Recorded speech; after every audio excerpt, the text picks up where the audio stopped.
నమస్తే డాక్టర్ గారు. నమస్తే మేడం. సరే అయితే ఏజ్ పైబడిన వాళ్ళు ఎక్కువగా కీళ్ళు అరిగిపోవడం, దాని ద్వారా నొప్పి రావడం జరుగుతూ ఉంటుంది. యెస్. మరి వీళ్ళు ఎలాంటి జాగ్రత్తలు తీసుకుంటే మంచిదంటారు? యెస్. చాలా మంచి క్వెషన్ అడిగారండి. నీ ఆర్థరైటిస్‌లో ఫస్ట్ వచ్చేదే పెయిన్.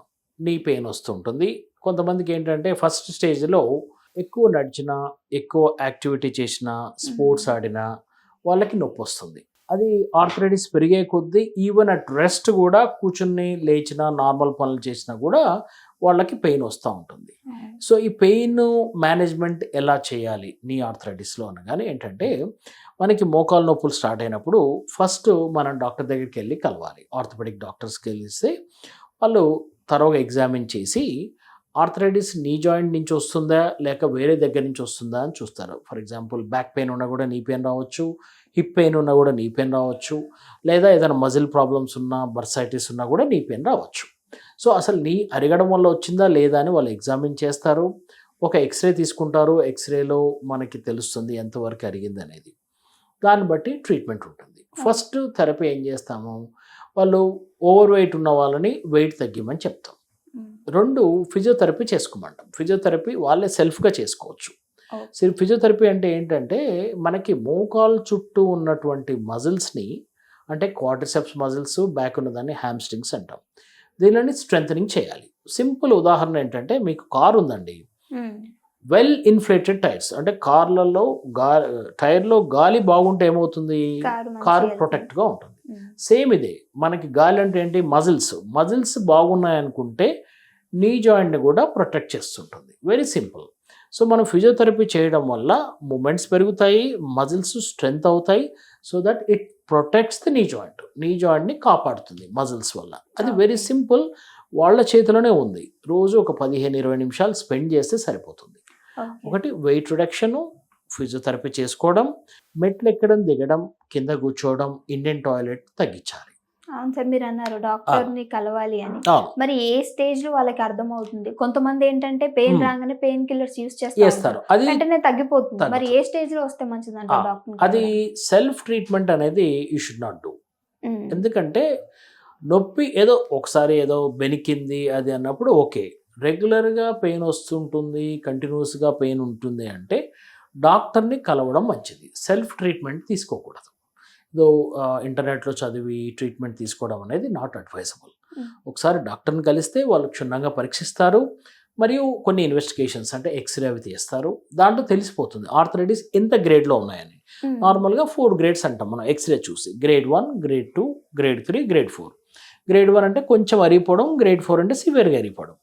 మన ట్రీట్మెంట్ కూడా ఎంత అరిగిందో దానికి ట్రీట్మెంట్ ఉంటుంది. ఓకే. సో, మనకు అన్‌లెస్ మనం ఇన్వెస్టిగేషన్, ఎగ్జామిన్ చేయంది వారికి నీ ఆర్థరైటిస్‌లో ఏ స్టేజ్‌లో ఉందో మనకు తెలియదు. హ్మ్. సో, అది చేయాలి. కాబట్టి సెల్ఫ్ ట్రీట్మెంట్ వద్దు.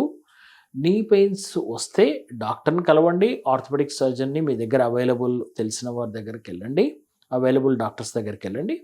వాళ్ళు ఎగ్జామిన్ చేసి చూస్తారు. దాన్ని బట్టి ట్రీట్మెంట్ ఉంటుంది. మీరు ఏ రకమైన ఆహారం తీసుకుంటే మంచిదంటారు సార్? ఆ! నీ ఆర్థరైటిస్‌కి ఏంటంటే అమ్మా ఒకటి చాలామంది సీనియర్ ఏజ్ గ్రూప్ కాబట్టి మోస్ట్ ఆఫ్ దెమ్ ఇండియన్ పాపులేషన్‌లో డయాబెటిక్స్ ఎక్కువ మంది ఉన్నారు.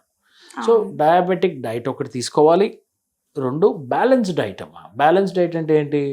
ప్రోటీన్ ఉండాలి, కార్బోహైడ్రేట్స్ ఉండాలి, ఫ్యాట్స్ ఉండాలి, వెజిటబుల్స్ ఉండాలి. హ్మ్. ఈ బ్యాలెన్స్ డైట్ తీసుకోవాలి వాళ్ళు. బ్యాలెన్స్ డైట్ వారికి ఎంత క్యాలరీస్ కావాలో అంతే తీసుకోవాలి. మరి ఒబెసిటీ లావుగా ఉన్నవాళ్ళు డైటీషియన్ కలిస్తే డైటీషియన్ ప్లాన్ ఇస్తారు.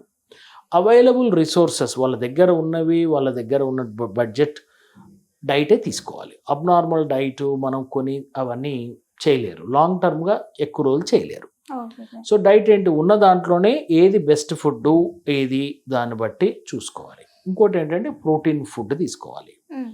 అంటే ఇది కూడా బ్యాలెన్స్. కొంతమంది కిడ్నీ ప్రాబ్లమ్స్ ఉన్నోళ్ళకి they can't take more protein. Uric acid ఉన్న వాళ్ళకి తీసుకోలేరు. సో, డైటీషియన్‌ని, ఫిజిషియన్‌ని వాళ్ళ ఫ్యామిలీ ఫిజిషియన్‌ని కలిస్తే చెప్తారు.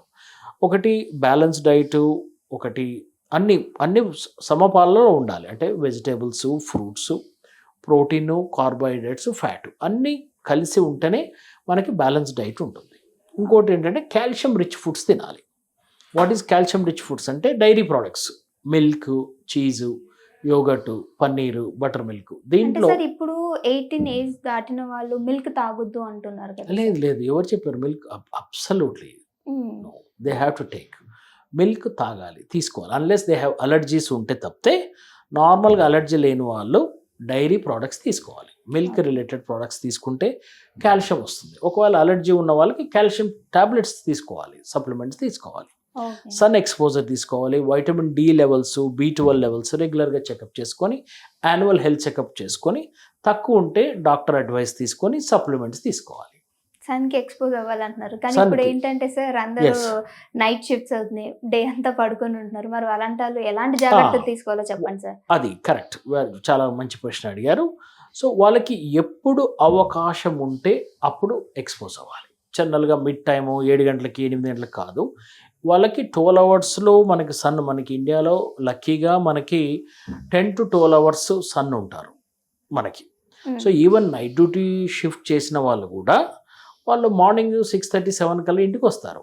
7 to 8 1 అవర్ స్పెండ్ చేయొచ్చు, ఆర్ ఈవినింగ్ స్పెండ్ చేయొచ్చు. డే టైం అంతా పడుకొని evening 4 to 6 18 time they can have okay. Sun expose చేయొచ్చు. వాళ్ళని అడాప్టేషన్ తీసుకోవాలి. తర్వాత నీ ఆర్థరైటిస్ డాక్టర్ గారు డయాగ్నోస్ చేసిన తర్వాత దానికి నీ క్యాప్స్ అని ఉంటాయి, నీ తొడుగులు, సాక్సెస్ అంటాం, అవి నీ క్యాప్స్ వేసుకోవాలి. యాక్టివిటీ మోడిఫికేషన్ అంటాం, అంటే వాళ్ళు ఎక్కువగా మెట్లు ఎక్కడం, దిగడం, కింద కూర్చోవడం, బరువులు ఎత్తడం అని పనులు తగ్గించాలి. Okay sir. అవి చేస్తే కొంతవరకు నీ పెయిన్ నుంచి కాపాడుకోవచ్చు. మరి ఇంకా సివియర్ పెయిన్ ఉందనుకోండి, డాక్టర్ అడ్వైస్ తీసుకొని సింపుల్ పెయిన్ కిల్లర్స్తో స్టార్ట్ చేస్తాం. Okay sir. అంటే డాక్టర్ అవైలబుల్గా లేనప్పుడు కొంతమంది ఏంటంటే వాళ్ళు మెడిసిన్ తీసేసుకుంటారు, మెడికల్ షాప్కి వెళ్ళి ఏదో ఒక క్రీమ్ కావచ్చు ఇలాంటివి యూస్ చేస్తూ Yes. ఉంటారు కదా Yeah. సార్. పెయిన్ కిల్లర్ కంటే ఇవి ఇంకా హార్మ్ఫుల్ అంటా Yes, ఉంటారు. సో అలాంటివి absolutely. యూస్ చేయొచ్చు అంటారా? నో నో నో, డాక్టర్ నవడేస్ పాతకాలంలో లాగా లేదు. ప్రతి మండలానికి, విలేజ్లో కూడా క్వాలిఫైడ్ డాక్టర్ అవైలబుల్ ఉన్నాడు. సో డాక్టర్ అవైలబుల్ అనేది ప్రస్తుతంలో లేదు. ఎందుకంటే thanks to government they given చాలా మెడికల్ కాలేజెస్ వచ్చాయి, చాలామంది డాక్టర్స్ బయటకు వస్తున్నారు కూడా. సో అవైలబిలిటీ ఆఫ్ డాక్టర్స్ లేకపోవడం అనేది ప్రస్తుతానికి లేదు. సో కాబట్టి వాళ్ళకి టైం లేకనో లేకపోతే ఏదనో అని వాళ్ళ హెల్త్ వాళ్ళే కాపాడుకోవాలి. ఒకటి అంటారు, they have to look after themselves. First వాళ్ళని వాళ్ళు చూసుకోవాలి. అవైలబుల్ డాక్టర్స్ ఉన్నారు. ఒకవేళ ఫైనాన్షియల్ కన్స్ట్రెయింట్స్ ఉంటే there are plenty of government hospitals ఉన్నాయి, పిహెచ్ఎస్ ఉన్నాయి, డిస్ట్రిక్ట్ హాస్పిటల్స్ ఉన్నాయి. అక్కడికి వెళ్ళి దే కెన్ షో దెమ్, తీసుకోవచ్చు. డాక్టర్ అడ్వైస్ లేనిది మెడిసిన్స్ వాడకూడదు. దానివల్ల ఇంకా హార్మ్ అవుతుంది, కిడ్నీస్ డ్యామేజ్ అవ్వడం, హార్ట్ డ్యామేజ్ అవ్వడం, లివర్ డ్యామేజ్ అవ్వడం జరుగుతుంది. Okay sir. Thank you. Thank you. నమస్తే మేడం.